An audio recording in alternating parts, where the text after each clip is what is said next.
Development ये chapter तुम अब तक कई बार पढ़ चुके होगे, कई बार रिवाइज कर चुके होगे, पर आज के डेट में भी अगर मैं पूछूं कि ये शब्द सुनकर तुम्हारे मन में आता क्या है आज के डेट में भी, तो भी तुम वही कहोगे, वही आएगा जो पहली बार आया था, जब मैंने ये सब तुम्हें पहली बार सुनाया था। वही चीज़ें आएंगी जो पहली बार आई थी, वही कंस्ट्रक्शन, वही बिल्डिंगें, वही ट्रैफिक, वही चीज़ें आएंगी तुम्हारे दिमाग में। अगर आज के डेट में भी मैं पूछूं कि इसका मतलब क्या, डेवलपमेंट का मतलब क्या, विकास का मतलब क्या, तो तुम कहोगे वही रोड वोड बन रही हो, वही बिल्डिंगें बन रही हो। मैं कहूँ तुम मुझे इसकी डेफिनेशन बताओ, ऐसी कोई डेफिनेशन बताओ जिसमें कोई एग्जाम्पल ना आता हो। बस बिना एग्जाम्पल के एक डेफिनेशन तुमको बता दो, डेवलपमेंट है क्या। तुम चाहो तो इस वीडियो को पॉज कर सकते हो, मैं इंतजार करूंगा। रुको रुको रुको, गूगल कर रहे हो, मत करो, हम यही दिखा देते हैं, थोड़ा इंतजार करो, टाइम लगेगा।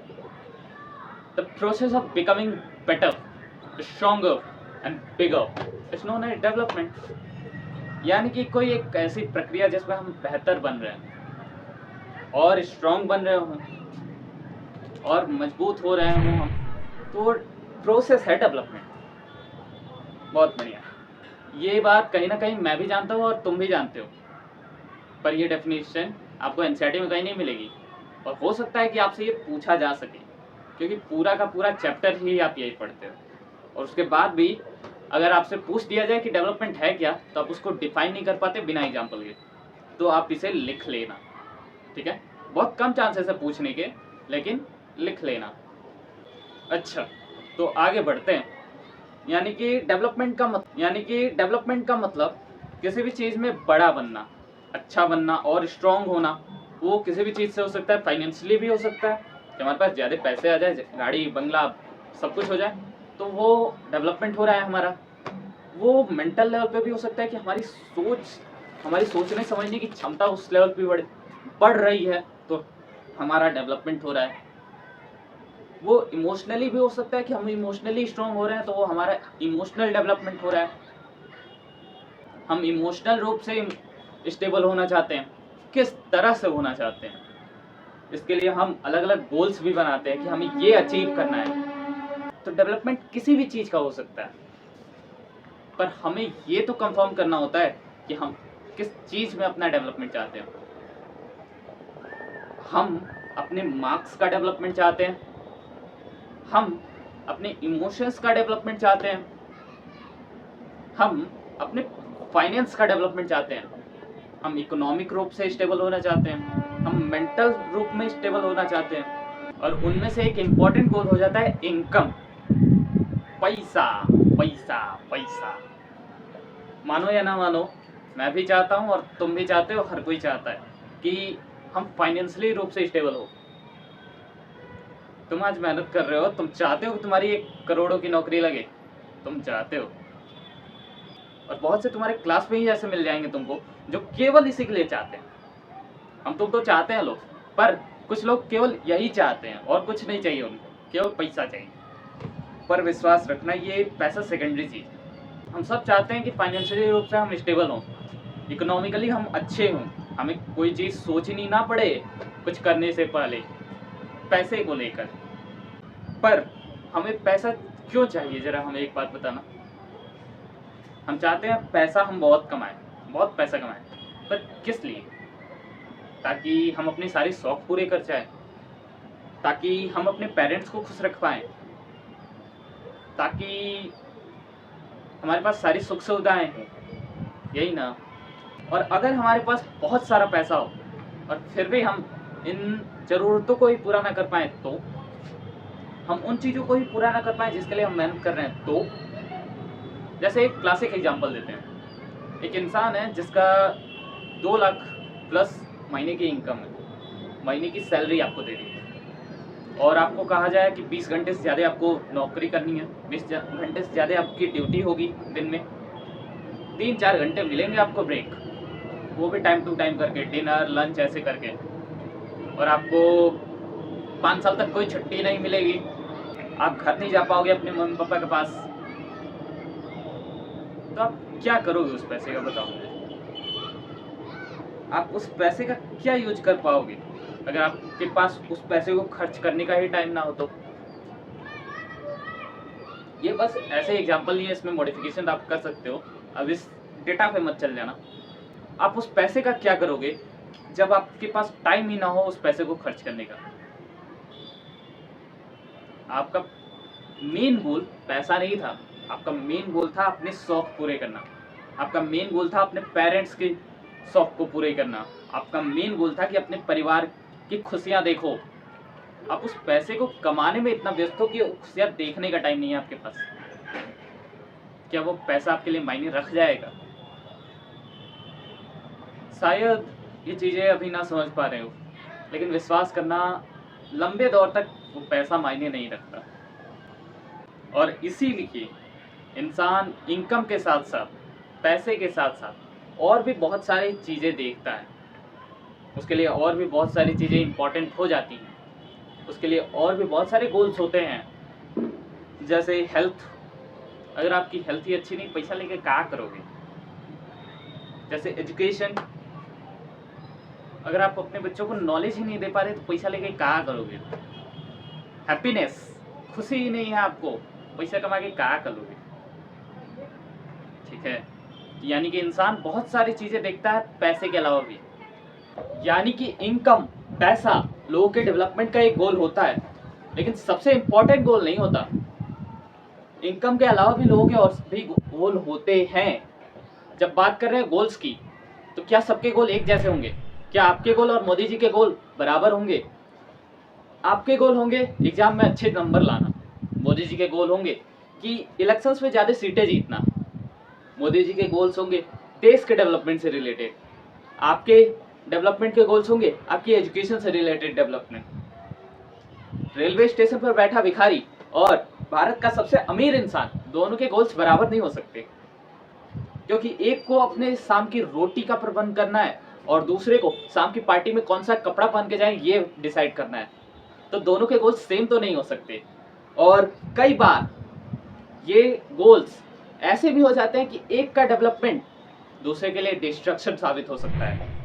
एक का जो गोल है वो दूसरे को नुकसान कर सकता है, एक का फायदा दूसरे को नुकसान कर सकता है।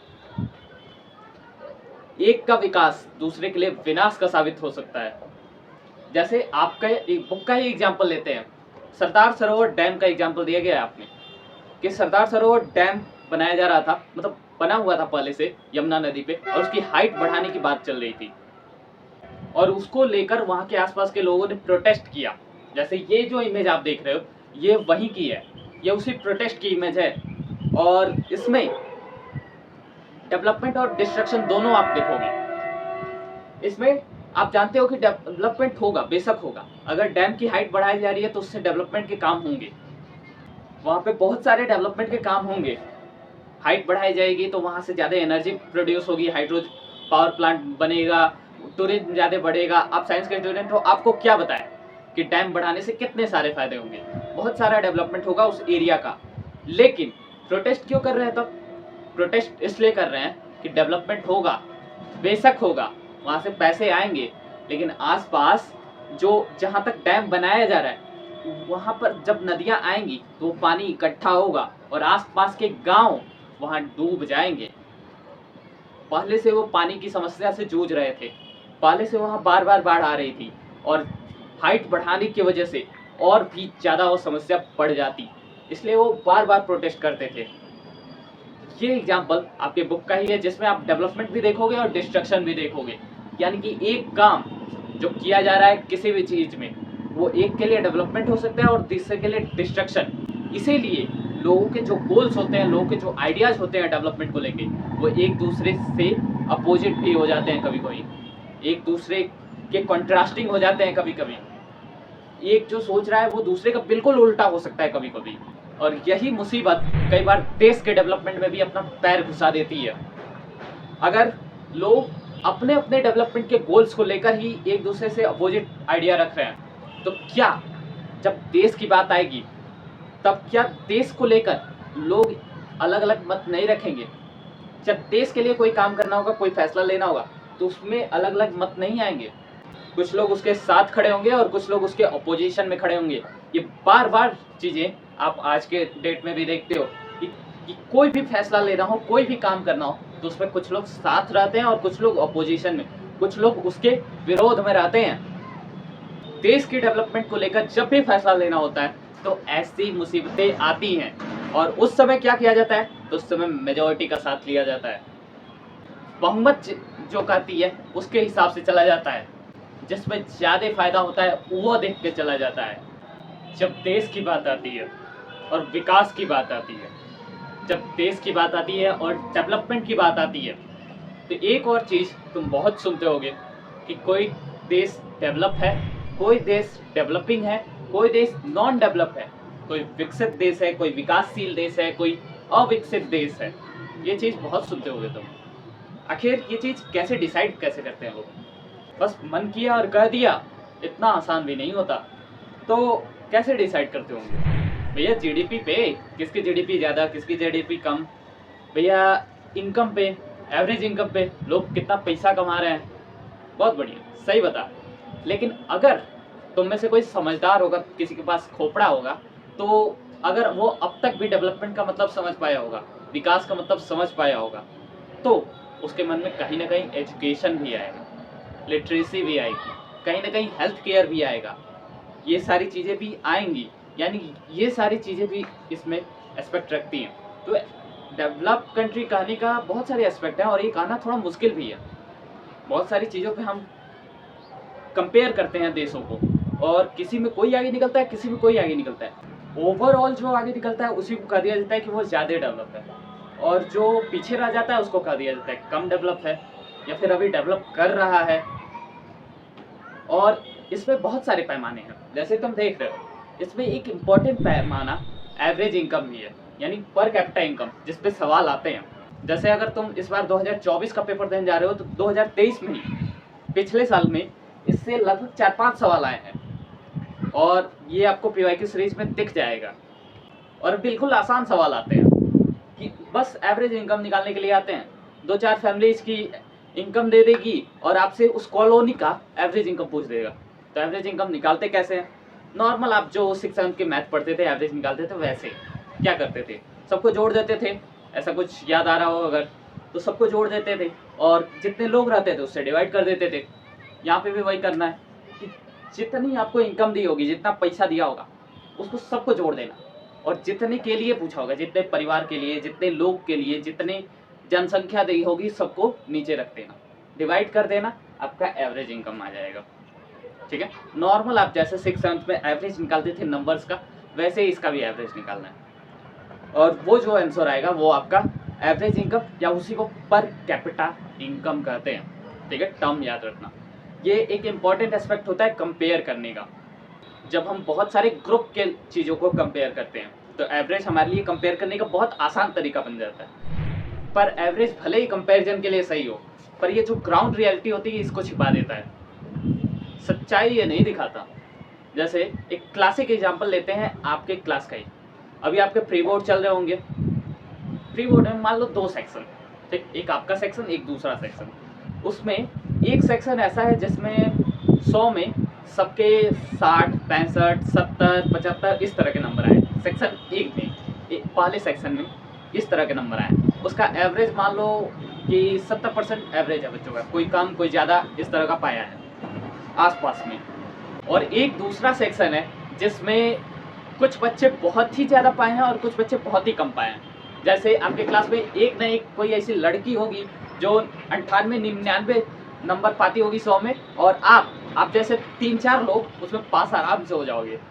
आराम से उसमें आप 3-4 लोगों का कल्याण हो जाएगा। और लड़कियां पढ़ लेती हैं बाबू, तुम लोग नहीं पढ़ते हो। लड़कियां सोते सोते पढ़ लेती है, तुम लोग पढ़ते पढ़ते सो जाते हो। आओ यहाँ पे, ठीक है। इस सेक्शन में कुछ बच्चे खूब ही ज़्यादा पाए हैं और खुद कम पाए हैं कुछ बच्चे, यानी कि कुछ बच्चे 33, 34, 35 इस नंबर पे अटके हैं, और कुछ बच्चे 95, 96 इस तरह के नंबर पाए हैं। इस क्लास का एवरेज कितना आएगा? मान लो 60%, इसका 70% आया था, यानी सब इसके आसपास थे सर। लेकिन किसी का भी नंबर 90 पार नहीं था। सबके 60, 65, 70, 75, 80 इसी लेवल में था। 90 पार किसी का नहीं था। और इस क्लास में किसी के 90, 95, 96 और किसी के 30, 35, कोई फेल भी है 20, 25 इस तरह का। लेकिन एवरेज क्या है? इसका 70 और इसका 60। तो एवरेज क्या कहा जाएगा कि ये कम पाए हैं। लेकिन इसी क्लास में कुछ ऐसे भी बच्चे हैं जो बहुत ही ज़्यादा पाए हैं, इन सबसे ज़्यादा पाए हैं। ऐसा कोई नहीं है इसमें जो इन सबसे ज़्यादा पाए हो। तो ये जो ग्राउंड रियलिटी है, ये जो एवरेज नंबर छिपा दे रहा है इसको।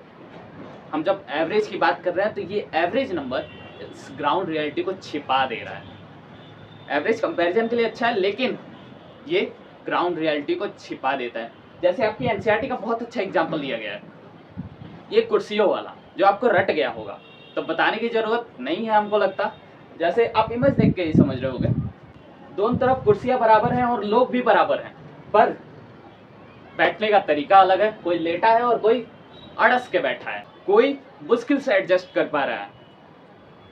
यानी कि एवरेज बेशक कंपैरिजन के लिए ठीक है, अच्छे हैं कंपेयर करने के लिए, लेकिन जब ग्राउंड रियलिटी की बात आती है तो हम एवरेज से काम नहीं ले सकते। और ये सब मत रटने लगना कि इंडिया की एवरेज इनकम इतनी है, यूएसए की एवरेज इनकम इतनी है, वो सब रटने की आपको ज़रूरत नहीं है। 5 साल पुराना डेटा दिया गया है, उससे क्वेश्चन नहीं पूछे जाने वाले हैं, ठीक है? वो सब मत रटने बैठना। हमने एवरेज इनकम की बात की। एवरेज इनकम एक इंपॉर्टेंट क्राइटेरिया है जिस पर कंपेयर किया जाता है। और भी बहुत सारे क्राइटेरिया हैं जिस पर कंपेयर किया जाता है, जैसे हेल्थ केयर, आपका लिटरेसी रेट। तो इन सब पे भी अलग अलग जो ऑर्गेनाइजेशंस होती हैं वो अपनी रिपोर्ट निकालती है कि ये देश इतना आगे, ये देश इतना पीछे। तो एक important report human development index निकाली गई थी, ठीक है? ह्यूमन डेवलपमेंट इंडेक्स, उसमें इंडिया और इंडिया के आसपास वाले लोगों का चार्ट आपको दिख रहा है, ठीक? इसमें आप देखो श्रीलंका हमसे बहुत आगे है। एक ही देश, इस पर क्वेश्चन भी पूछा जाता है कि ऐसा कौन सा देश है आसपास का इंडिया के जो इंडिया से आगे है ह्यूमन डेवलपमेंट इंडेक्स में? कौन सा है? श्रीलंका, एकमात्र देश जो हमसे आगे है। बाकी पाकिस्तान, नेपाल सब पीछे हैं, ठीक है? इसमें इंडिया की रैंकिंग 130, 130वीं रैंक है और श्रीलंका की 72-73 के आसपास है, ठीक? इसमें श्रीलंका हमसे आगे निकलता है। यानी कि बेशक एवरेज इनकम एक इम्पॉर्टेंट क्राइटेरिया है कंपेयर का, लेकिन और भी बहुत सारे क्राइटेरिया हैं। इंपोर्ट हुआ, एक्सपोर्ट हुआ, GDP, education, literacy, health care, बहुत सारे क्राइटेरिया हैं, ठीक है? हम एवरेज इनकम पे कंपेयर करते हैं देशों को, कंट्रीज़ को, जिसको एवरेज इनकम का एक और दूसरा नाम है ग्रॉस नेशनल इनकम, GNI कहते हैं। इसी का दूसरा नाम है पर कैपिटा इनकम। तो ये टर्म्स आप याद रखना। कंपैरिजन का दूसरा तरीका हेल्थ केयर में है, जैसे बॉडी मास इंडेक्स आप जानते हो। बॉडी मास इंडेक्स आपको एक्टिविटी दी है एनसीईआरटी में कि हम निकालते कैसे हैं। तो नॉर्मल कोई इंसान है उसकी आप हाइट मेजर कर लो। अगर आप मीटर में कर रहे हो तो बहुत अच्छा बात है, नहीं तो अगर आप सेंटीमीटर कर रहे हो तो उसको मीटर में कन्वर्ट कर लेना, आपके पास हाइट आ जाएगी। और उसका वेट जो भी केजी में होगा, जैसे अगर एक इंसान है 50 केजी का और उसकी हाइट कुछ आ रही है मीटर्स में, तो उसको डिवाइड कर दोगे आप, और आपके पास जो फाइनल डेटा आएगा वो होगा बॉडी मास इंडेक्स, जिसमें अगर आपके पास डेटा ऐसा आ रहा है ऐसा, तो आप देख सकते हो कि नॉर्मल रेंज क्या है और अंडर नरिश्ड क्या है, ओवर नरिश्ड क्या है, नॉर्मल रेंज से ज़्यादा कम, ये सारी चीज़ें आप देख सकते हो। इसमें एक और चीज़ जो सबसे इम्पॉर्टेंट हो जाती है, ध्यान रखना कि 14 साल से कम बच्चों का, 14 साल से कम के उम्र के बच्चों का और 80 साल के ऊपर के लोगों का बॉडी मास इंडेक्स नहीं निकाला जाता, क्योंकि उसमें बॉडी मास इंडेक्स कामगार नहीं साबित होता। क्यों? क्योंकि बच्चे डेवलप कर रहे होते हैं उस समय, तो उनकी वेट और हाइट उस समय डेवलप कर रही होती है, सही डेटा नहीं निकाल पाते हम लोग। और जो बूढ़े लोग होते हैं उनको देखते होगे कि हड्डियों की वजह से वो थोड़ा झुक जाते हैं, तो उनकी हाइट निकालने में प्रॉब्लम होती है।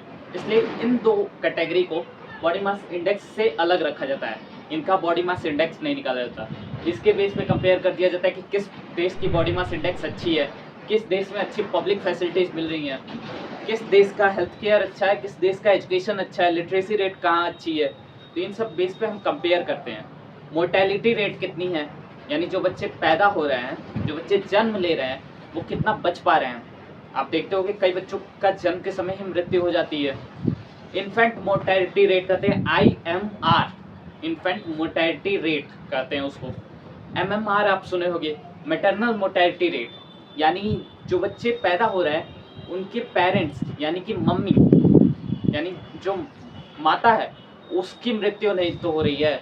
किस देश की में माताओं की मृत्यु दर कम है at the point of delivery, किस देश में कम है। किस देश का PDS सिस्टम अच्छा है, पब्लिक डिस्ट्रीब्यूशन सिस्टम। इंडिया में राशन बढ़ता है तो इंडिया का PDS बहुत अच्छा है, राशन बहुत अच्छे से बढ़ जाता है। तो इस मामले में इंडिया बहुत आगे निकल चुका है बाकी देशों से। PDS किस देश का अच्छा है, पब्लिक डिस्ट्रीब्यूशन सिस्टम, ये सारी चीज़ें होती है कंपेयर करने को, कौन सा देश डेवलप है, कौन सा देश डेवलपिंग है, कौन सा देश अंडर डेवलप है। इन सारी चीज़ों पे कंपेयर किया जाता है और भी बहुत सारे होते हैं, ठीक है। और एक और चीज़ जो इस चैप्टर में दी है, जो आपको सबसे ज़्यादा मुश्किल करती है, जो सबसे कम समझ में आती है, सस्टेनेबिलिटी ऑफ डेवलपमेंट, जो सबसे कम समझ में आता है, सबसे कम। इसमें बहुत कन्फ्यूजन रहता है। आसान भाषा में आप खुद सोचो, सस्टेनेबिलिटी का मतलब क्या। अपने रिसोर्स एंड डेवलपमेंट में पढ़ा होगा, वो सस्टेनेबिलिटी ये नहीं है। सस्टेन करने का मतलब क्या होता है। सस्टेन करना यानी ज़्यादा समय तक सरवाइव कर पाना, बस आप इतना समझ गए, मतलब समझ गए सस्टेनेबिलिटी ऑफ डेवलपमेंट क्या होता है। सस्टेन करना यानी ज़्यादा समय तक सरवाइव कर पाना, यानी डेवलपमेंट कब तक सस्टेन कर पाएगा, सस्टेनेबिलिटी ऑफ डेवलपमेंट कितनी रहेगी। हम जो विकास करते जा रहे हैं वो कब तक हम सरवाइव कर पाएंगे उसकी वजह से, क्या वो हमारे लिए ही नुकसानदायक कभी साबित हो जाएगा, क्या जो नेचुरल रिसोर्सेस हैं वो खत्म हो जाएंगे। ये चीज़ है सस्टेनेबिलिटी ऑफ डेवलपमेंट। ये जो डेवलपमेंट हो रहा है वो कब तक सस्टेन कर पाएगा, आप वर्ड से इसके मतलब पे जाओ, कब तक वो सरवाइव कर पाएगा, कितने लंबे समय तक, ये है सस्टेनेबिलिटी ऑफ डेवलपमेंट। यानी कि जैसे कुछ एग्जांपल दिए हैं कि ग्राउंड वाटर इंडिया का और भी नीचे जाते जा रहा है दर 10 साल।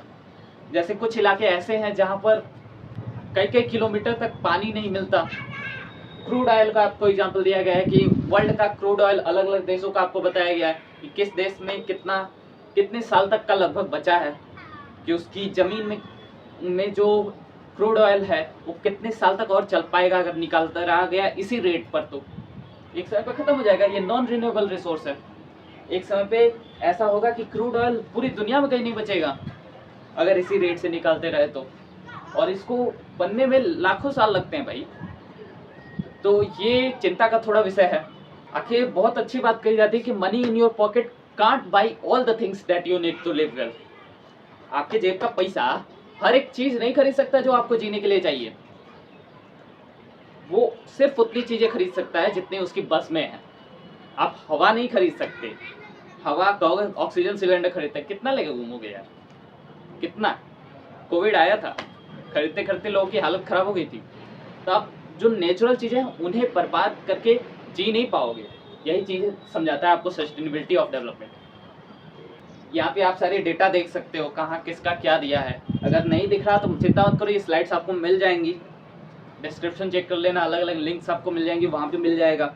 व्हाट्सएप पे आपको मिल जाएगा, टेलीग्राम पे मिल जाएगा, अलग अलग जगह मिल जाएगा, कम्युनिटी पोस्ट पे पड़ जाएगा, ठीक है। ये सारी डेटा आपको मिल जाएंगे। ये बताओ ये चैप्टर समझ में आया कि नहीं। हाँ, इस चैप्टर में बस इतना ही था। इस चैप्टर को ख़त्म करते हैं एक छोटे से नोट के साथ कि बहुत अच्छी लाइन दी गई है एनसीईआरटी में। एक बहुत अच्छा कोट दिया गया है कलाम सर का कि we have not inherited this world from our forefathers, we have borrowed it from our children.